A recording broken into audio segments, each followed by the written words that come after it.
Pranic Healing, inner peace, better relationships, spiritual connection, health, balance, harmony, joy, love. Welcome to the podcast of How Pranic Healing Changed My Life. I'm your host, Nicole Fouche, and this podcast shares the many benefits of pranic healing and how people's lives have changed for the better after becoming involved in this revolutionary healing modality. We will share testimonials from people who have experienced the multiple benefits of pranic healing and how they have integrated the teachings into their lives. This relaxed platform shares the raw, authentic, heartfelt stories and the miracles that have unfolded. I hope these stories inspire you.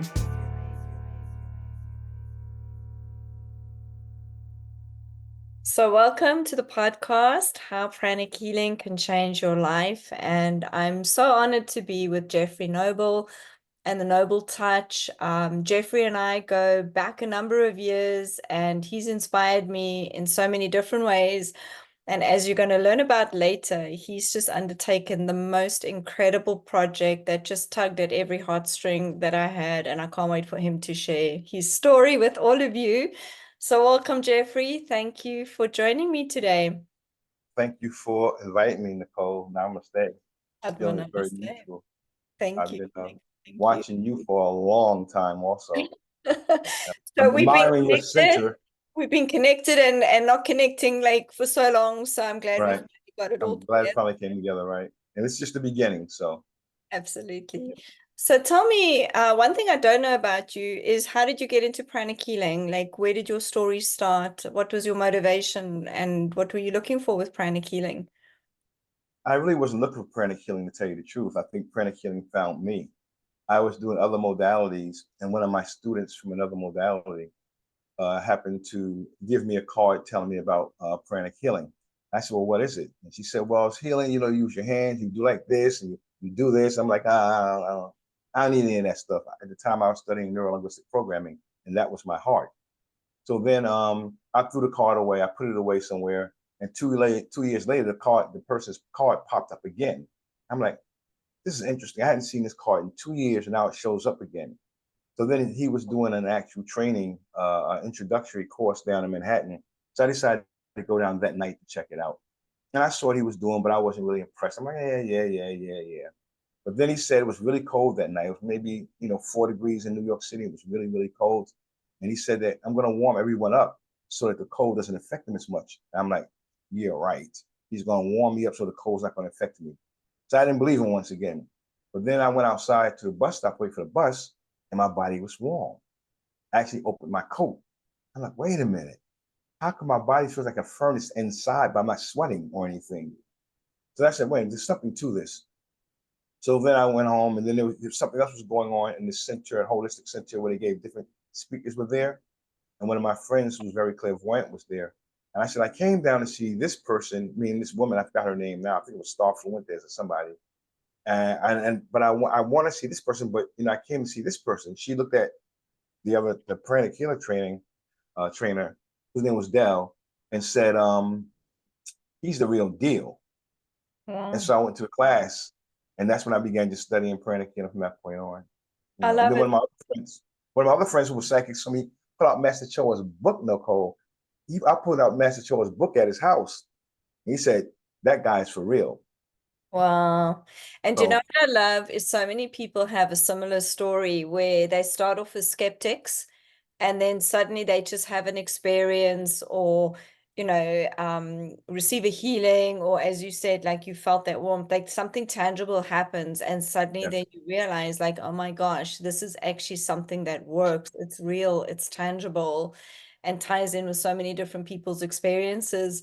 So I know you're a pranic healing trainer, and that's the thing that I love being a trainer is you can see those shifts happening with your students and with the clients that come in for healing with you, where they may be skeptical, they may not, even know what it is that we're doing. And suddenly there's that like breakthrough, there's that moment of, oh my gosh, this really works. This is so fantastic. share some experiences with some of your students and clients. Wow. I guess my which one? Phew. Wow, you talking about, yeah, I think one. I think of my mother. That was the most challenging one. My The family mother was usually is. my mother was diagnosed with fourth stage lung cancer.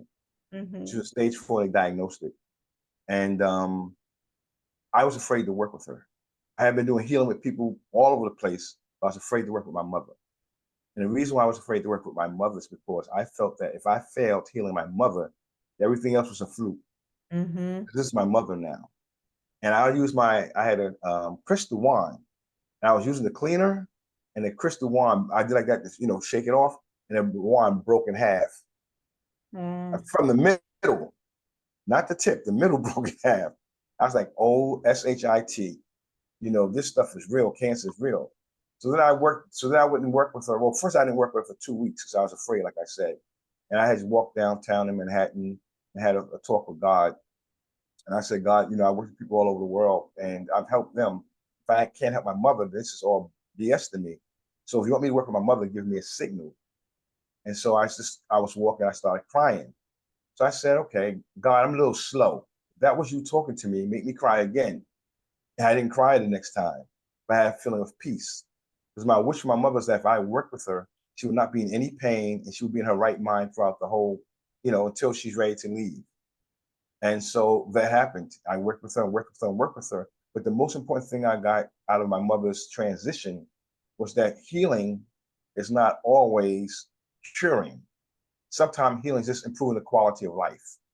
Exactly. And that's my big lesson from that particular healing story, from that particular healing experience. And that's why I like to share that story, because so many people feel they always have to heal the person ailments have to go away, they have to cure the person. And sometimes curing is just improving the quality of life. And once you get that in your head, it's a different ball game the way you even operate when you do healing, as far as I'm concerned. Fantastic. Oh, I've got so many points on that. So again, I can resonate with that where early on in my pranic healing career, I became very attached to the outcome. Right. And that was actually holding me back because there were some people where I believe it wasn't their path to be healed, but it was their path to forgive, to let go, to have a smooth transition, to improve other aspects of their life. So I really resonate with that as well. The other thing that really resonates with me is when you look at the words of our great teacher, he wanted a pranic healer in every family because this is where he believed we would have world peace. You got peace in your home, peace in your community, peace in the world. And specifically being able to offer those tools to a family member to basically just ease their suffering. We're not always looking Right. about a cure, but basically to ease that suffering, to fill them with compassion, to fill them with love. That is so empowering on such a deep level. And it's just lovely that you were able to work with her and give her that peace that she needed at a very significant point in her life. So moving on from that, we're going to switch gear a little bit, and I'd love you to share this massive project that you did. I believe it was many months of planning and organizing. Do you want to share what inspired you to take on such a mammoth project and just dive into exactly what you did and what unfolded? I guess you're talking about the trip to Senegal. Yeah. Okay. Um, I've been talking about going to Senegal for a while. I went there maybe 10 years ago. I went to the Pranic Healing Center. There wasn't much activity there when I went there 10 years ago.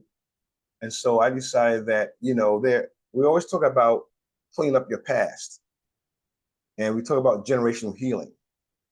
Well, we're better to go to generational healing for people of African descent, go back to Africa to do it.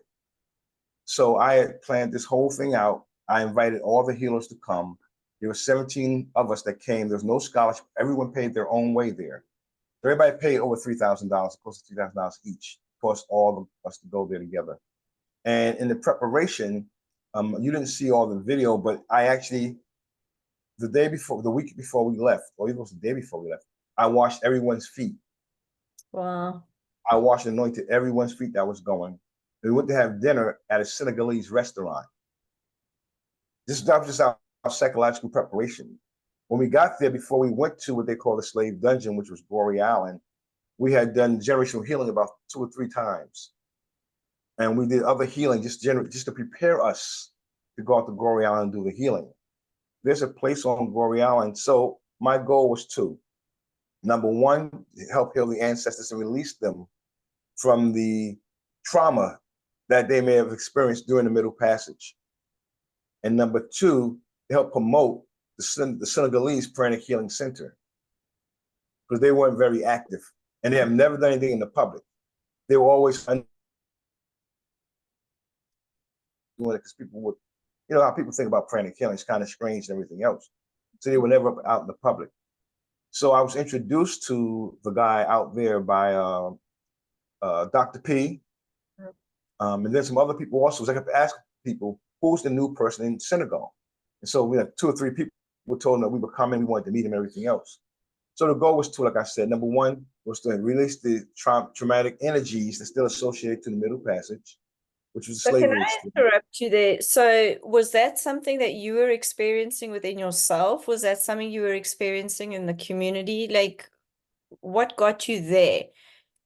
I think that everyone who's related to that experience may be experiencing it to some extent, that there's still trauma locked into our energy bodies somewhere. And so to release it, you have, to me, you can do it from here, but to me, it's more powerful to do it from there. So that's why we went back to Africa to do it. We went to this place called the Door of No Return. That's And the tell video. me about that. Tell me about that.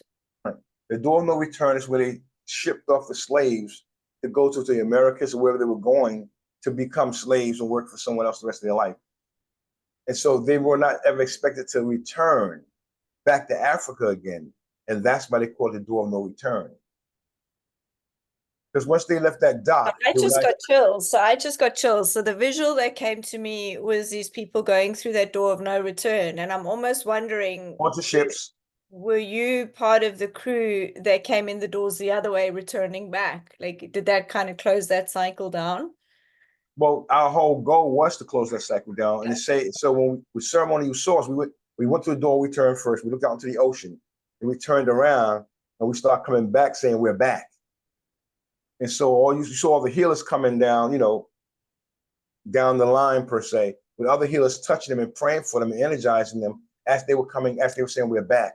We've come back now. You know, we've come back to save you. We've come back to release you.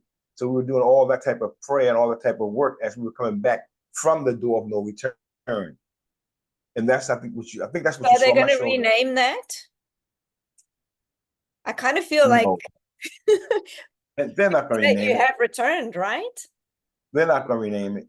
I should have sent you the videos before, because everyone, Master's presence was so strong there, and the angels, the spiritual guides, the invisible helpers were so strong there that everyone that was there, it's a tourist attraction now.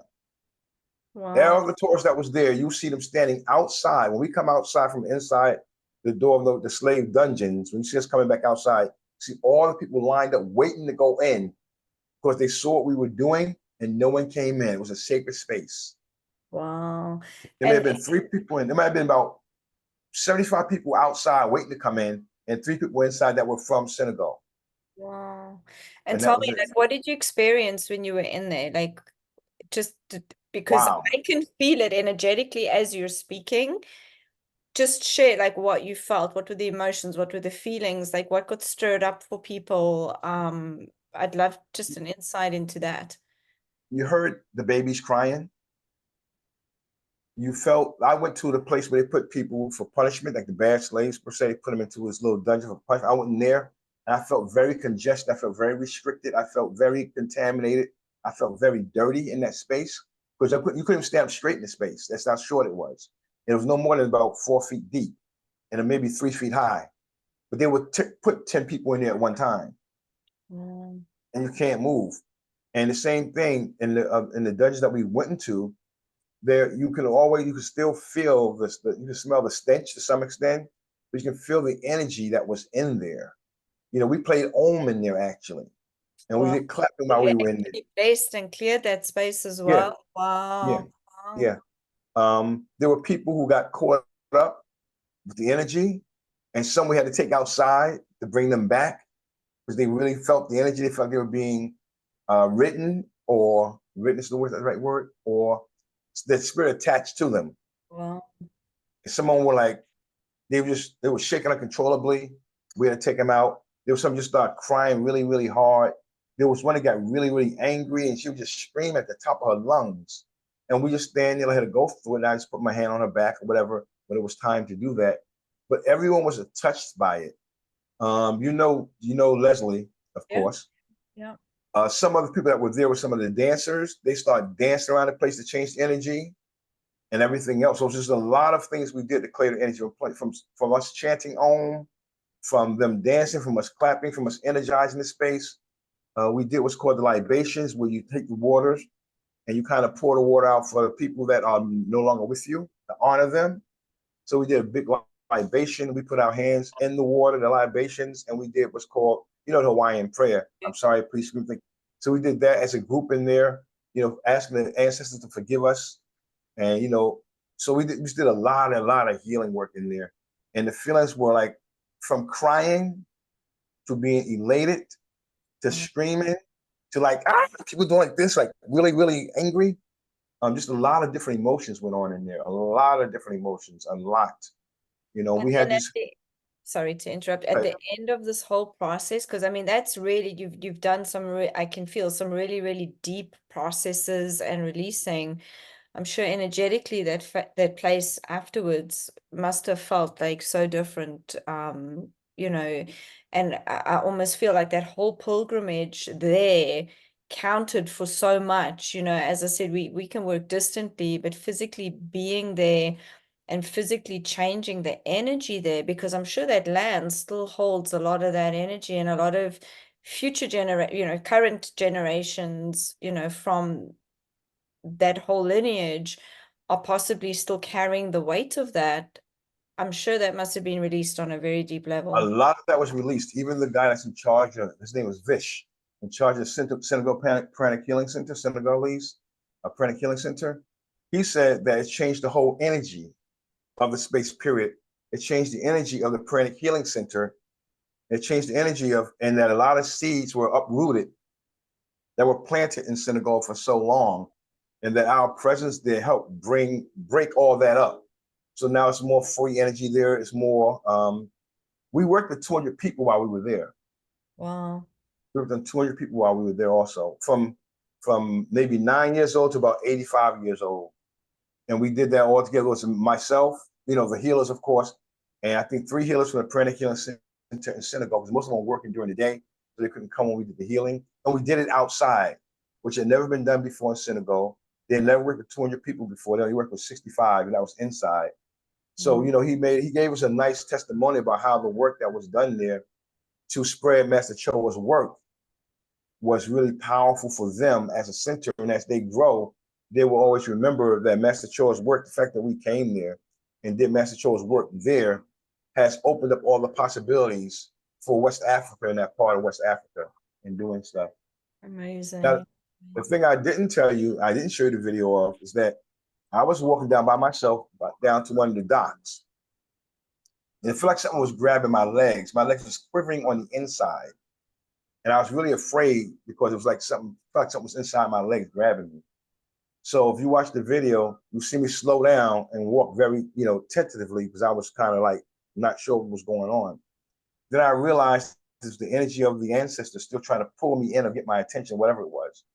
So I started doing energizing the water and praying, invoking for Master Choa and praying and cleaning the water up, trying to get the energy. Because a lot of ancestors jumped overboard because they didn't want to be slaves. So a lot of them never even left. They jumped overboard. A lot of them died before they got on the ship. They was thrown overboard. So there's a lot of stuff that went on then. And I kind of felt that energy.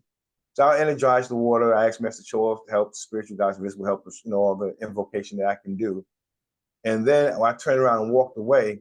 And now I did not notice this, Nicole. We were sitting at dinner that night, and we showed the video to some of my students who were clairvoyant. They said that they saw, and I say they said, because once again, I didn't see it, that they could see the ancestors coming out the water, like they were heads bobbing coming out the water. And then if you look at the sky was clear. All I'm seeing is white streaks in the sky. Wow. Don't Wow. ask me what it represented. I don't know. But if I show you the video, which I can very easily, you'll see the water change. A certain part of the water changes, and the way the water is, it's like something's in the water moving. That's what it looks like.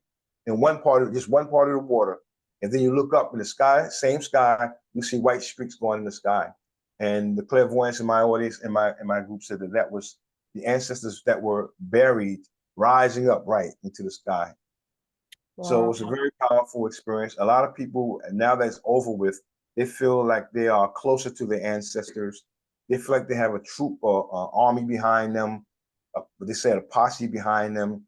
They feel like they have a greater contact with their ancestors, and that they feel like they're not alone.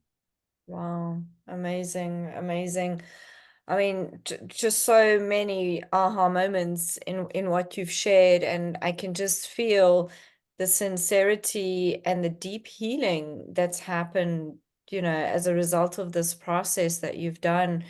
And I think the beautiful thing is, again, when we look at pranic healing, it's applicable to so many different things. You know what I mean? It's not just somebody coming in for healing or doing a meditation or doing a workshop. It's how it pervades into different areas of life on so many different levels, and you've taken it just from healing a person or healing a community to possibly even healing a nation and healing so many generations from a really, really awful trauma that happened. And that's just what's so lovely, is that this work can be profound in so many different ways. And being a leader in New York with the work that you're doing and being able to guide this group there and really do some deep ancestral healing, I mean, that is profound on so many different levels. I'd like you to share now, because I'm sure there's going to be a lot of people saying, hey, I want to be a part of this. I feel like I've still got some baggage from the past or stuff that I need cleared. How is it best for people to connect with you, Jeffrey? And how would you tackle that? Let me put it that way. Well, before I even answer that question, I like to say that the one thing that I teach all the healers that I come in contact with, um, is that in order to really do Master Choa's work, as far as I'm concerned, you have to learn to love people beyond their ability to love themselves. You have to love people beyond their ability to love themselves. That to me is one of the keys to Master Choa. Although he doesn't really say that, he embodied it.